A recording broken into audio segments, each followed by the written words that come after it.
Hey guys, it's Friday. It's time for the recap. Glad to have you aboard. This week we've had construction continuing exactly the way it has for the last 3.5 weeks. It's like having these guys living with you.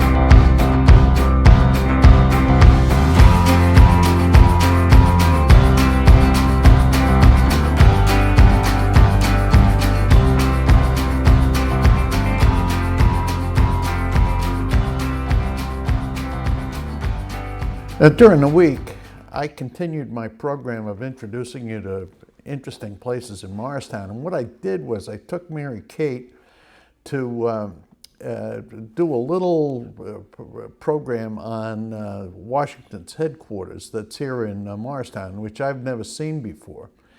And I'll tell you what, it was great having somebody who's prepared to be in front of the camera, and Mary Kate is.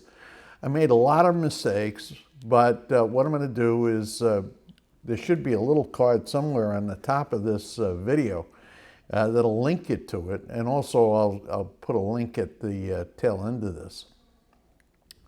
Well, let's go to this week's ice cream report.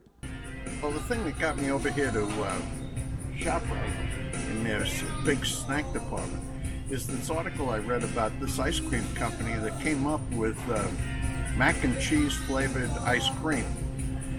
And from the article, I could tell that it's not going to be in ShopRite. But it reminded me of an article I had read about Ben & Jerry's coming up with ice cream for dogs. And in fact, 2 flavors. So I figured, let's go to ShopRite and see what we got.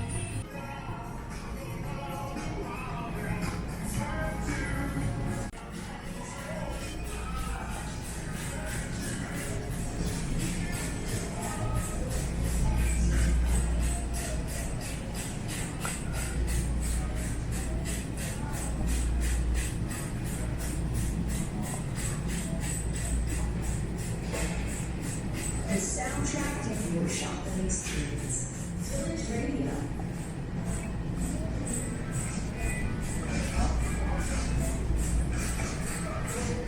I finally found the Ben & Jerry's display here. Let's see what they got.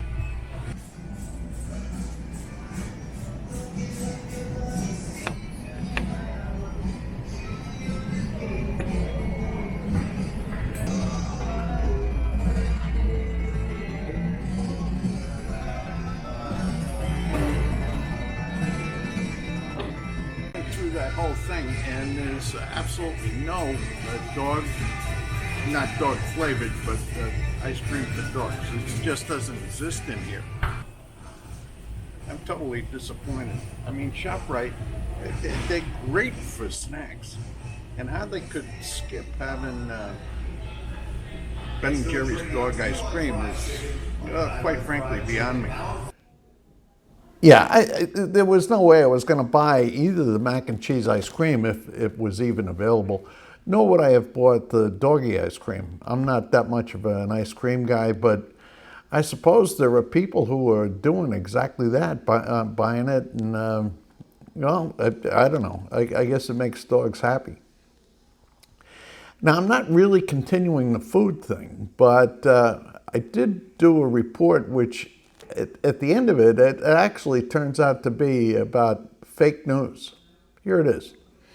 Well, here's a story that I, quite frankly, don't know what to make of. I came across an article on Yahoo the last week, and it had to do, well, the title of the article was, "There's an actual reason why hot dogs and buns don't come in equal count packages." And it was written by somebody named Nikesia Panel, P-A-N-N-E-L.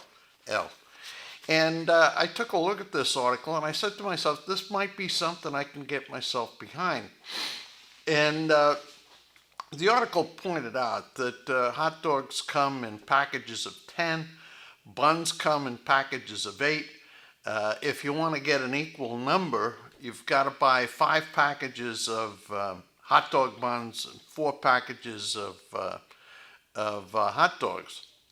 And it turns out there's a petition that's been started by, of all people, Heinz Ketchup, to get the industry, the hot dog bun industry and the hot dog industry, to change, and consolidate around a single count. So I got on top of this, and I went out to a grocery store and I checked. And the reality is that, yes, hot dog buns do come in packages of 8, but also most hot dogs come in packages of 8 as well.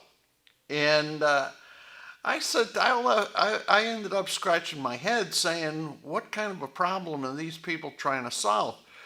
And I researched a little bit further, and the article links you to a petition that's sponsored by Heinz, which is designed to make a change in how these things are packaged.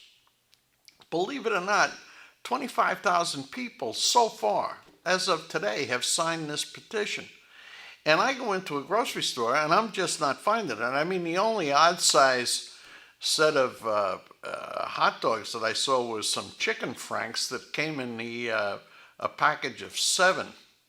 So I don't know. It's fake news. I don't know if it's intentionally deceptive. Certainly the reporter, this Nikesha panel, didn't bother going to the grocery store to check it out. And, I said to myself, this is fake news. I mean, it's on the whole, it's somewhat harmless. But, gee, can you really trust Yahoo News?